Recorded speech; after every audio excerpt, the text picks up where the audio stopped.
News alert for you. Two big decisions in two different states. Democratic voters in Nevada, Republican voters in South Carolina about to choose who they want to see on the presidential ballot. Hi, everyone. I'm Gretchen Carlson, and this is the real story for a Friday. In South Carolina, chasing Donald Trump. Ted Cruz cutting into his lead a bit, according to a brand new poll of likely voters. Cruz now trails Trump by 5 points, with Marco Rubio and Jeb Bush following.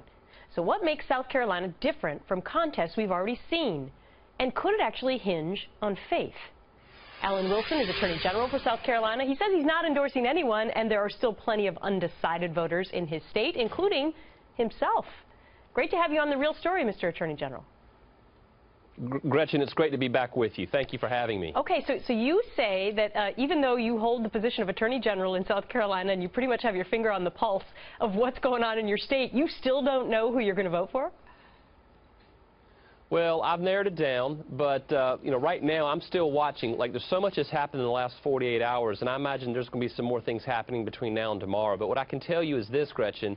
On Friday of this past week, I was at Bob Jones University with about 5,000 evangelicals, and about a third of them still did not know who they were going to vote for, and several raised their hand and told me that they had gone into that forum thinking they were going to vote for one person, but had jumped back on the fence. So I think everyone down here is really kind of playing it up to the last minute. Okay, so we talk about faith, evangelicals, important part of the electorate in South Carolina, similar to Iowa, not so much in New Hampshire. So how do you see that playing out? Well, with the evangelical vote, it's huge down here. It's absolutely imperative. If you want to win South Carolina, you have got to play well with the evangelical vote. 40% of the vote in the Republican primary comes from the upstate of South Carolina, and that is a hotbed of conservative, religious, evangelical-leaning voters. Those are the salt-of-the-earth people who really elect governors and presidents, etc.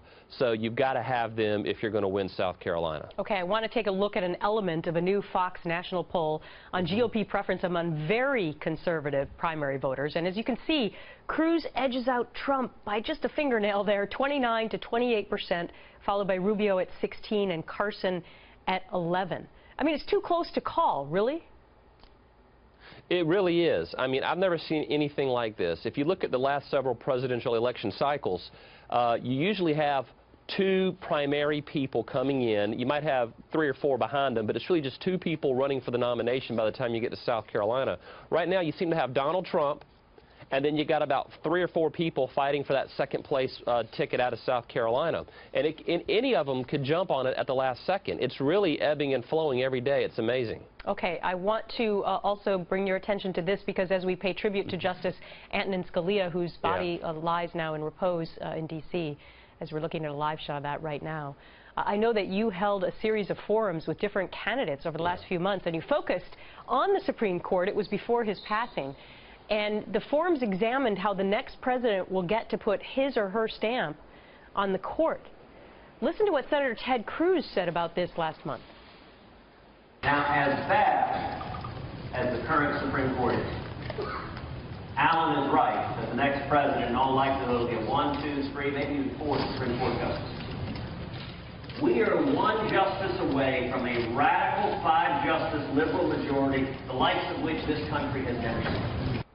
So obviously you believe this issue to be paramount to this election as far as choosing and picking Supreme Court justices. Well, for the last 5 months, Gretchen, I have actually had forums with 10 candidates. I had the 11th at Bob Jones last Friday, and I always led off the forum with the question, and the context of the question was, 4 of the 9 Supreme Court justices were born in the 1930s, which means if you look at actuarial tables and the average retirement age, the next president of the United States could appoint nearly half of the United States Supreme Court justices. Sadly and tragically, last Friday when I asked that question, it ended up bearing out true. It was prophetic that we lost Justice Scalia the next day. So it has really elevated the importance of this race if it wasn't already there. No doubt. Attorney General Wilson, thanks for your time.